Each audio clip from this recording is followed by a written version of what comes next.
In this video, we will study about Class 9 Work and Energy, Chapter 11 Solutions. First question is a force of 7 Newton acts on an object. The displacement is says 8 meter in the direction of the force. Let us take it that the force acts on the object through the displacement. What is the work done in this case? तो let's discuss. तो इसमें क्या है, ये objects दिया हुआ है आपका। तो इसमें फोर्स जो लग रहा है आपका 7 न्यूटन का लग रहा है, और जो डिस्प्लेसमेंट हो रहा है वो भी फोर्स की डायरेक्शन में ही हो रहा है कि पहला ऑब्जेक्ट यहाँ पर था और फिर यहाँ पर फोर्स लगाने से इधर पहुँच गया। तो जो डिस्प्लेसमेंट हुआ वो दिया हुआ है इसमें 8 मीटर। तो डिस्प्लेसमेंट है हमारा 8 metre and force is 7 newton. तो वर्क डन, तो वर्क कितना होगा, वर्क का फॉर्मूला होता है फोर्स इंटू डिस्प्लेसमेंट। तो फोर्स हमारा 7 है और डिस्प्लेसमेंट 8 मीटर है, तो ये हो जाएगा हमारा 56 जूल। सेकंड क्वेश्चन देख लेते हैं। When do we say that work is done, कि काम हुआ है, तो हम कब कहेंगे ये? तो इसके लिए है कि work is completed whenever the given condition are satisfied. तो काम हो रहा है तो इसके लिए हम हैं जो नीचे दी हुई कंडीशंस हैं जो सेटिस्फाइड करते हैं, तभी हम कहते हैं कि काम हुआ है। इसके लिए दो बातें ध्यान में रखनी है। पहला तो क्या है, a force acts on the body, कि जो ऑब्जेक्ट पे काम हो रहा है, हम कह रहे हैं कि काम कर रहा है ये, तो उस पर फोर्स लगना चाहिए। And second is there is a displacement of the body caused by the applied force on the direction of the applied force, कि यानी कि कोई ऑब्जेक्ट है उस पर हमने फोर्स लगाया तो क्या होगा, उस बॉडी में डिस्प्लेसमेंट हो जाएगा और वो दूसरी जगह पर चली जाएगी। तो यहाँ पर हमने फोर्स लगाया और यहाँ पर ए पोजीशन से वो बी पोजीशन पर पहुँच गई उसमें डिस्प्लेसमेंट। तो वर्क किस कंडीशन में होगा कि जब उसमें फोर्स भी लगा हो और साथ में उसमें डिस्प्लेसमेंट भी होता है। नेक्स्ट क्वेश्चन देख लेते हैं। Write an expression for the work done when a force is acting on an object in the direction of its displacement. तो इसका आंसर देख लेते हैं। When a force F, force क्या है यहाँ पर हमने एफ लिया है, displaces by a body through a distance S, और डिस्टेंस को हमने किससे डिनोट किया है, एस से। तो एक the direction of the applied force, तो कोई ऑब्जेक्ट है, जैसा कि हमने पीछे भी डिस्कस किया क्वेश्चन में कि ऑब्जेक्ट है उस पर हमने फोर्स लगाया और वो क्या हुआ, फोर्स लगाने से उसमें डिस्प्लेसमेंट हो गया, एक जगह से वो दूसरी जगह पर पहुंच गया।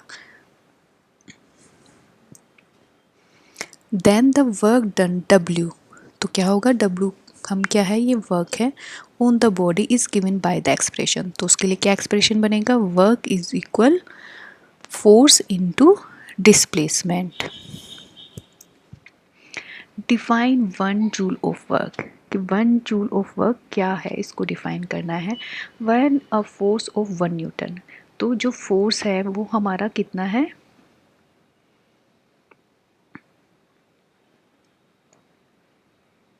1 न्यूटन है।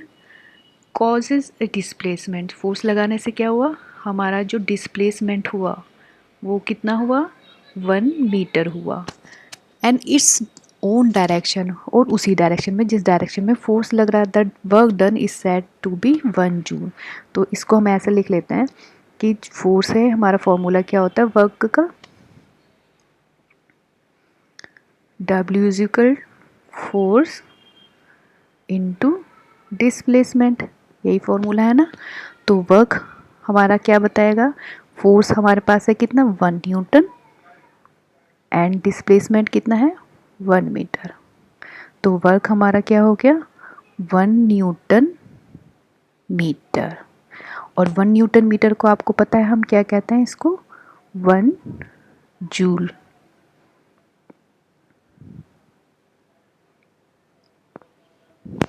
ठीक है, क्लियर है कि यानी कि जब हमारा 1 न्यूटन का फोर्स लगेगा और 1 मीटर डिस्प्लेसमेंट होगा, तो ये हमारा जो वर्क है 1 जूल होगा। नेक्स्ट क्वेश्चन देख लेते हैं। A pair of bullocks exert a force of 140 Newton on a plow, the field being plowed in 15 meter long. How much work is done in plowing the length of the field? अब एक pair है bullock cars का, ठीक है, वो क्या कर रहा है, 140 का न्यूटन का फोर्स लगा रहा है, एक्सर्ट कर रहा है। द फील्ड बिंग प्लोड, और जो करना है उसको वो कितना है, फील्ड कितना लग रहा है, ये इस डायरेक्शन में जा रहा है, तो ये दोनों प्लो ने ये बुलक्स ने कितना किया, 15 मीटर का लिया, तो हमारा डिस्प्लेसमेंट क्या हो गया, 15 मीटर हो गया। तो हाउ मच वर्क डन, तो वर्क डन का फॉर्मूला क्या होता है, फोर्स इनटू डिस्प्लेसमेंट। फोर्स हमारा कितना लगा रहा है बुलक्स, 140 न्यूटन, ये रहा, और डिस्प्लेसमेंट कितना है हमारा 15 मीटर, ये दोनों को मल्टीप्लाई करेंगे तो क्या आएगा 2100 जूल, या इसको हम क्या लिख सकते हैं 2100 newton metre. What is the kinetic energy of an object, किसी भी ऑब्जेक्ट की काइनेटिक एनर्जी क्या होती है। The energy possessed by a body by the virtue of its motion is termed mechanical energy और काइनेटिक एनर्जी। अब किसी भी बॉडी पर एनर्जी पोजेस करती है कोई भी, तो उससे मोशन होता है, जिसको हम क्या कहते हैं, काइनेटिक एनर्जी या मैकेनिकल एनर्जी कहते हैं। Every moving object possesses mechanical energy, कि कोई भी ऑब्जेक्ट है वो क्या है, मूव कर रहा है, तो उसमें वो क्या करेगा, मैकेनिकल एनर्जी पोजेस करेगा। और body uses mechanical energy to try to work. अब एक बॉडी है वो क्या करती है, काम करने के लिए मैकेनिकल एनर्जी यूज़ करती है। Kinetic energy of hammer is employed in driving a nail into A log of would, कि एक हैमर है ये, ठीक है, अब इसको क्या करना है, कील को एक वुडन बॉक्स है उस पर लगाना है, तो इसमें क्या होगा, काइनेटिक एनर्जी हैमर पे लगेगी, ये काइनेटिक एनर्जी लग रही है इस पे, हैमर पे, और वो क्या करेगा, इसको नेल को लॉक के अंदर ड्रिल कर देगा, इसके अंदर घुसा देगा। Mechanical energy of air is employed to run windmill etcetera, तो इसके एग्जाम्पल और क्या है कि जो विंड मिल्स चलती हैं वो भी मैकेनिकल एनर्जी का एक एग्जाम्पल हो गया। नेक्स्ट क्वेश्चन देख लेते हैं। Write an expression of the kinetic energy of an object, तो the expression of kinetic energy is 1/2 mv², जहाँ पर m क्या है, is the mass and the v is the velocity of the body.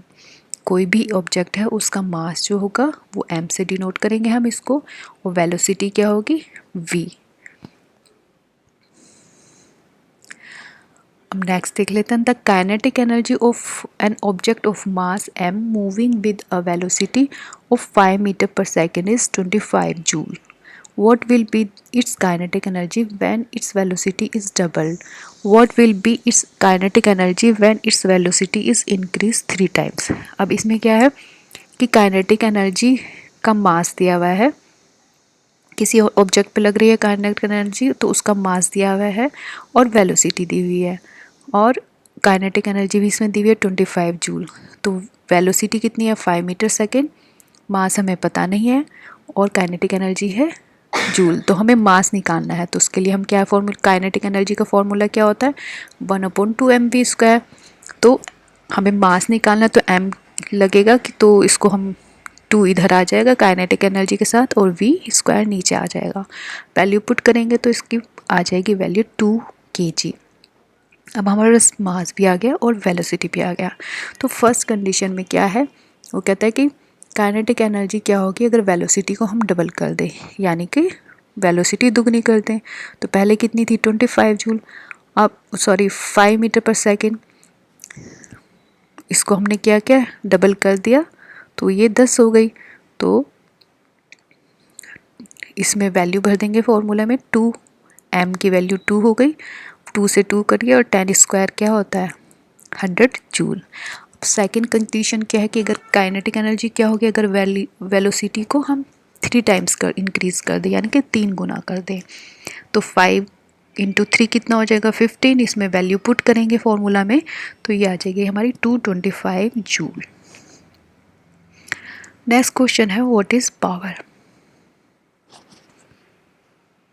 Power is the rate of doing work और the rate of transfer of energy. Power जो है काम करने की दर को, रेट को हम क्या कहते हैं, कोई भी काम कर रहा है तो वो हमारी क्या कहलाएगी, पावर कहलाई जाएगी। या rate of transfer of energy, कोई एनर्जी ट्रांसफ़र हो रही है तो उसको भी हम क्या कहेंगे, पावर कहेंगे। इसे हम ये if W is the amount of work done in time T when power is given by expression.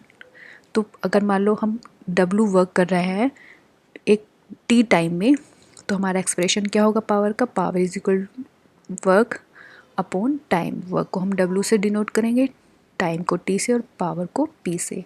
तो it is expressed in what, और इसको हम किससे एक्सप्रेस करते हैं, वॉट से एक्सप्रेस करते हैं।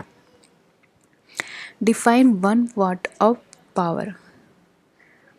तो पावर आंसर क्या होगा इसका, a body is said to have power of 1 watt. कि अगर मान लो एक कोई बॉडी है और 1 वाट यूज़ कर रही है, if it does work at the rate of 1 joule पर सेकेंड। कि कोई बॉडी 1 पावर वॉट काम कर रही है तो ये कब कहलाई जाएगी, कि वो 1 जूल का काम कर रही है कितने टाइम में, 1 सेकेंड में। तो इसको हम एक्सप्रेस करेंगे इस तरह से, 1 what is equal 1 joule upon 1 second. Next question देख लेते हैं। अ lamp consume 1000 joule of electrical energy in 10 second, what is it's power. तो हमारे पास वर्क जूल का दिया हुआ यानी कि W दिया हुआ है इसमें, और टाइम दिया हुआ है, हमें पावर पता करनी है। तो पावर का फॉर्मूला क्या होता है, P is equal W upon T, 1000 upon 10 is equal 100 वाट। तो हमारी पावर कितनी होगी, 100 वाट की पावर होगी। Define average power. Average power को हम कैसे डिफाइन करेंगे, the average power of an agent could also be outline because it's total work done by it with in the total time taken. अब power का formula क्या था हमारा, W upon T, work upon time.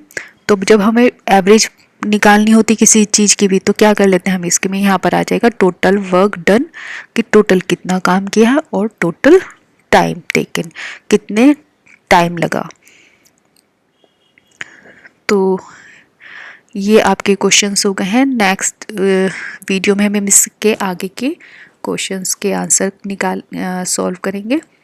ठीक है, चलिए bye.